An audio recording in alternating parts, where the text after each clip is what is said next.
Everyone, this is Reverend Kenneth Price on Wednesday, December 17th, and this is Real Talk. And I'm here with Mary, and I'm here with Michael, and we're going to spend the next 45 minutes to an hour talking about real life issues. We're all Course in Miracles students, we're all Course in Miracles practitioners, and we're all, dedicated to this path. And, what does the Course in Miracles say? We're here to wake up from the dream. Well, like I was talking with Mary before I hit the record button, I'm having a really rough ride over here on some days. And she asked me, she goes, well, what is your fuel to keep doing this work? What is your incentive to put yourself out there with this ministry? And I gave Mary the most honest answer I could. I said, because it hurts more if I don't extend myself. It hurts more if I don't teach what I need to learn. I'm not doing this because I'm some good, virtuous person. I was telling Mary, I learned in the 12 steps decades ago that this is, here's what they said in the 12 steps. It's not Course in Miracles, but it's very applicable. They used to call alcoholism a disease. They call it the disease model. It was very helpful for people in the beginning to take the shame off. And what they used to tell us is all you're given is a daily reprieve from this disease based on your spiritual maintenance. And that's exactly what A Course in Miracles is handing to us. In the Course in Miracles, he calls it mind training. But every single day we have to put ourselves, let's see if I can explain this. Every single day we have to do the work in some form. Course in Miracles has 365 daily lessons.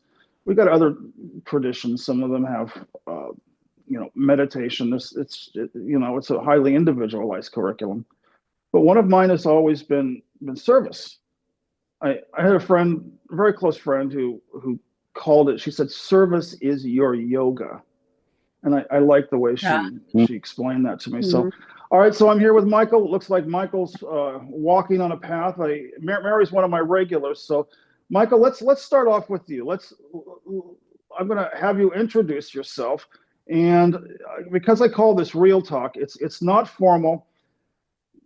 But we're here basically to.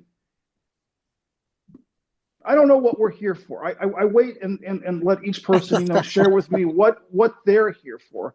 And we just kind of let these conversations go in a guided direction. So I'll give the floor to you. And I am recording this for YouTube because real valuable things come out of us when we assemble. And I like to archive these. I have video editing software, and I like to pull out all the real sound bites of wisdom and post these on, social media. So Michael, the floor is yours. What's going on, buddy? Am I Michael? Are you Michael or are you Stephen? I'm Stephen. Stephen, I'm so sorry. I even wrote it down. I told Mary earlier. Stephen, let me give you a preface. I'm coming down with my yearly cold, so I took some cold medicine today. So I'm a little bit on the fuzzy end, So you're only getting about 50% of Kenneth. So so go for it, and I'll write your name down so I don't forget it. That's all right. Yeah. So you want to catch up with what's going on right now? You share what's going on in your life right now, and we'll unpack it and see which direction our conversation's supposed to go. I guess the best insight that I've gotten recently is I thought it was all about changing behaviors. If I got this behavior under control. If I got that behavior under control, if I did this or did that. And I wish I wasn't on so much cold medication so I could jump into this with 100%, but I'll jump into this with about the 60% I've got because that's it, Michael. You went up 10%. You were 50% a while ago. Hopefully by the meeting you'll be like 93. I know. Yeah. But I was talking to Mary before you came on. Remember that scene in The Matrix, where Morpheus, takes Neo down to Earth, and they're walking on the street, and he says, Neo, most of these people, they don't want to wake up, and No. you know, I think you've read. I mean, the way we connected is all these essays that I've been writing. I spent most of my life trying to heal it, trying to improve it, trying to wake up from it. But it was like a snake chasing its own tail. The Mm. Einstein said the mind that created the problem is not the mind that can find the solution. I finally, had to surrender and say, help, trust, help, God, footprints in the sand behind me, because it really does. Otherwise, you can improve the dream, but it's still inside the dream. You can heal the body Yep. inside the dream. The body is inside the dream. So it Mm. really gets to a place, and we're all seniors now. We've gotten to a place where we realize basically nothing here works. Spoiler alert: nothing here works. Good. All right, now you're on the tarmac. At least you've started on ground zero. At least now you have a chance. But nothing here works. So then comes the next question. Well, then who am I? Am I the one having the trauma? Am I the one who took the cold medicine? Am I the one who has to texture that popcorn ceiling all day long? Who is that? Well, it's a character, Kenneth Stephen Price, born 4567. It's what the Course in Miracles is engineered to show us. In your vernacular, Stephen. What was it you said? You said you used the word beliefs. This whole matrix is based on beliefs. Not one of them's true. Spoiler alert: nothing here is true. Right. I mean, that's where Stephen, the anxiety comes from. If you believe this is true, of course it's going to be anxiety. It's going to be depression. It's going to be all Yep. range of emotions. doesn't belief lead to expectation? Like it says, I'm never upset for the reason I think I am. Mike, can I Let's jump in get there real that back. quick? Because this Yeah. this is important. This is what all my writing is about. That's exactly what we've all tried to do. We've tried to get rid of the feelings. See, what we're doing is we're judging. Right. And that's exactly how we stay trapped. I mean, that right there was my entire mental illness for all of those decades. I wanted to control. This is a good feeling, but this is a bad feeling. That's absolute madness right there. So it goes back to the fundamental premise. I've got to be with what arises and surrender to Yep. it. We're always trying to jump in there and no, Jesus, I can drive this car. I can drive this car. How many times have we crashed this car? Haven't we learned by now? Just step aside. And what was it, that last essay I did? I can't remember. I've done so many. There's something in the Course in Miracles. I will, like lesson 155 or something, I will step aside and let him lead the way. But as humans, we just want to get in there, and we want to start managing. We want to start. It's wonderful to speak with people, in our age bracket, because this is the time when we say surrender. Up until now, we've tried to manage it. My favorite one is let's manifest. Let's manifest things in the dream. Well, that's fine, but it's still in the dream. Once you realize that the dream has ups and downs, left and right, good and bad. I'm tired of dreaming. I think Yes. that's where mysticism comes in. We say I want to go home. And that's when that's what footprints in the sand. That's when the journey starts.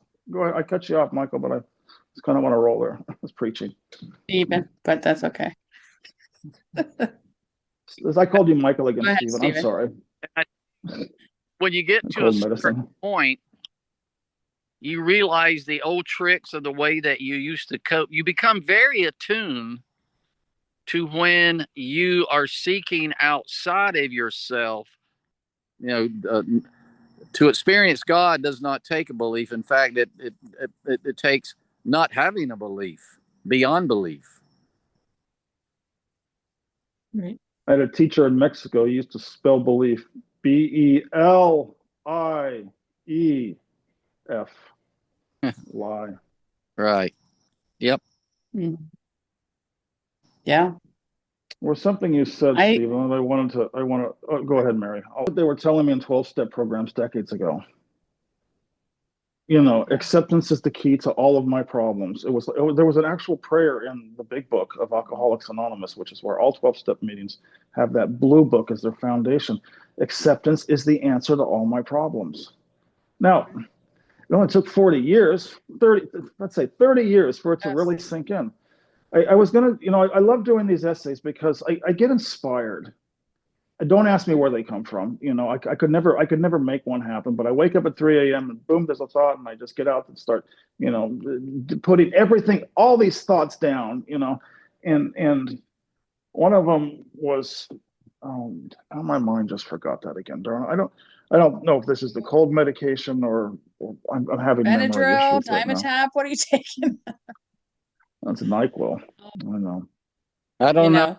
I see. I don't know if the course has made my mind worse, but I find I'm as critical about everything and everyone and every situation. It's just non-stop judging. I don't care what they do. Well, let's go back to what we talked about this weekend. It's the same thing I do with everyone. I'm being critical. Yeah, I'm having this issue. yeah, I'm having, it's yeah, I. That's where I find. I mean, the awakening is not complicated. Who's the one? right. Me. It's like, but you're trying to explain to a fish what water is. Yeah, Trying to explain to them, who ask the human being who's the I is like trying to ask the fish, what is water? Of course it's me. Of course this is me. But yeah, look, I've got eyeball. Oh, you got to really sit with this yeah, and ask that question, because if you're able to notice, and maybe that's the point I was trying to make earlier before I had this brain fart. But if we can just notice, not react to these thoughts, not try and heal them, not try and change them, but just keep asking. It's got to be a repetition. Who's the one? Who's the one? I finally, after decades of support groups, therapy, pharmaceuticals, I finally just said I surrender. If I'm going to have to live with this schizophrenic, bipolar, borderline mind the rest of my life, so be it. I'm going to just continue on with my life. Mhm. It was sort of like a prayer when I said, I surrender. I'm not going to try and fix myself anymore because I realize it only makes me suffer more. That's when I began to notice that the it, thinking was happening. The thoughts just happened by themselves. Does that make any sense? If we can just Mhm. let the thoughts go, let them spin, let them whirl, let them criticize, allow them to do that. yeah. That's when the space begins to open up, and we they call that awakening. I call it a return to sanity.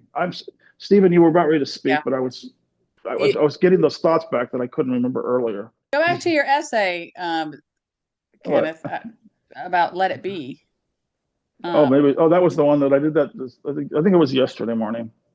yeah. It's like that one essay I did. There's a drunk monkey in my head going bananas. Let the Yeah. drunk monkey. This is why it's so much work. People don't really realize how difficult it is to stay present while the storm is taking place. Yep. But there's no other way. You have to just let. If you can have the bravery to watch the thoughts come in, watch the storm come in, let the storm be there.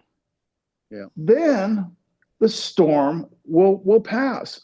But that takes bravery, because as soon as the storm comes in, we want to judge it, fix it, analyze. The storm shouldn't be there. The storm is there.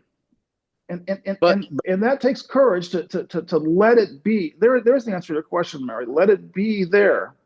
Go ahead, Stephen. I got to jump in here. okay. Because listen, this is another one of the traps. Um, The Course in Miracles never says you shouldn't judge it. You see the nuance? I shouldn't judge it. Well, you're right. Right. You're right back. You're right back into the world of suffering. Right. Okay. So we can't judge. The Course in Miracles says you simply Right. can't. It's just a metaphysical truth. Right. Otherwise, everyone just wants to run in there and wrestle with this pig. You guys, fine. You can wrestle with the pig all you want, but I did an essay on that. Spoiler alert. The pig is enjoying it. I'm sorry. Right. But there's nothing wrong. With pig wrestling. It's just I'm done. So, and we can ask all these questions. And Mary's been asking questions a lot, and I don't have an answer. Right. I don't. And you've got to make peace with that. I'm sorry. That's true. Do you know the song "Row, Row, Row Your Boat"? I was thinking about that silly little ditty that we used to sing in groups. And think of your life as sitting in a boat. Row your boat gently down the stream. You're in charge of your life. And whatever way it shows up. If you're sitting in the boat and you're just rowing, the end. Life is but a dream. You're watching the scenery go by. Yeah, and I mean, and some of it's a nightmare. The key word there to me is row your boat gently. Why don't we treat ourselves gently? Right. Why don't we treat ourselves gently? Because we're hardest on ourselves. No, you called it out, Mary. Think that, but you're right. Huh? We're addicts. We're addicts. Yep. I definitely am. We're all doing lines of personhood. I'm sorry. Keith Kavanaugh calls it me-ing. And Muji calls it the poison of personhood. I'm sorry. What? Row your boat. I like to do graphics. Row your boat. Yeah, it's true. It's such a. Let me go even deeper with that, because I did an essay on that. I gotta love myself. Well, I'm sorry. I was right back in the dream trying to love myself again. Yeah. There's no. This is so difficult for me. I am born and raised, in the viscosity of capitalism. I'm a builder for Christ's sake. What do I have? Mystical teachings. Well, guess what? I can't love myself because I don't exist. I am just, David Hoffmeister calls this, if you want teachings, go to him. He calls the human being nothing more than preference packages. Oh, I love my preference package. It's like, fine, go back to a New Age church or something. Fine, that's great. I did that in my 30s and 40s, and until that collapsed. It's all not collapses. Like you guys. I'm having a good dream. I'm allowing the dream to unfold without messing with it anymore. You understand? We're all trying to say the dream should look this way. The dream should look that way. Guess what? It's just more suffering. But the only thing you have you have no control over the dream. It's the perception of what's taking place. And that's where he's getting at with all 1,400 pages. He said, just let the dream unfold. He said, don't tinker with it. Just you're perceiving it with the lower mind. He said, get above the battleground. Okay, Stephen, I was preaching. It's your turn now. One who's trying to get all of this doesn't exist. It'll just take you in circles and madness. And you'll just keep reincarnating over and over. You guys, I'm tired of reincarnating. I want to go home. Stay away from the light. Stay away from the light. That's what I say. I have a hard time having real coherent thoughts when it comes to these discussions, because I have a thought, and then I have another one, and then I go to that one, and then I go, it's really not a straight line, but neither is healing and neither is life. And one thing I've noticed about these meetings when we gather, and even the Course in Miracles meetings, this is just a step toward what happens when we turn this video off. We're alone in our thoughts, And then, and maybe then, because we came here and we asked the questions, we confronted each other, or whatever we did during this meeting, and all of a sudden, bam, wow, there's another level of, I got a little further up the rung of the ladder that the Course talks about. Wow, by being able and coming on here and being as real as we can be and not shying down from it and expressing whatever comes up with each other in honesty, that maybe and then maybe the feast comes after, not here in the heat of it, but when we're alone in meditation or we're riding down the road listening to our music, and another layer of pain and hurt and all that stuff that got us here to study this thing called the Course in Miracles, that is promising us, if we are willing to forgive, that we will be led out of the dream of separation, because the dream of separation is the thing that's causing our suffering. Yeah. That's accurate. Right? That's it. And that's where I want to end this recording on Wednesday, December 17th. And I want to thank you, Stephen, and I want to thank you guys. Well, I'm not going to stop the Zoom call, but I only do these recordings for an hour. This was a very important, because I'll tell you why, Stephen. Because if I'm going to stay in integrity, I call this real talk. Right. And this is probably the most real I've gotten since I started this last fall. I really want, I lost it, you lost it, and it's important because I'm tired of being spiritual. I'm trying to take off, I'm miserable today. I've got a cold, my spiritual mask came off and we got real with one another. And this is exactly what we need in the Course in Miracles community. I'm going to post this on YouTube to show, listen, you guys, no more of this metaphysical talk. Some days, some days are rougher than others, and we don't have spiritual voices. And that's where, Right. But at least we got it out. We flushed it all out. So it's not, otherwise it just kind of sits there. But before you speak, I just want to tell the YouTube audience, you can talk after I turn off the recording. If you're watching this on YouTube, leave your comments below. And we do these talks at 5 p.m. Eastern time on Wednesday. So God bless, and may the Force be with you.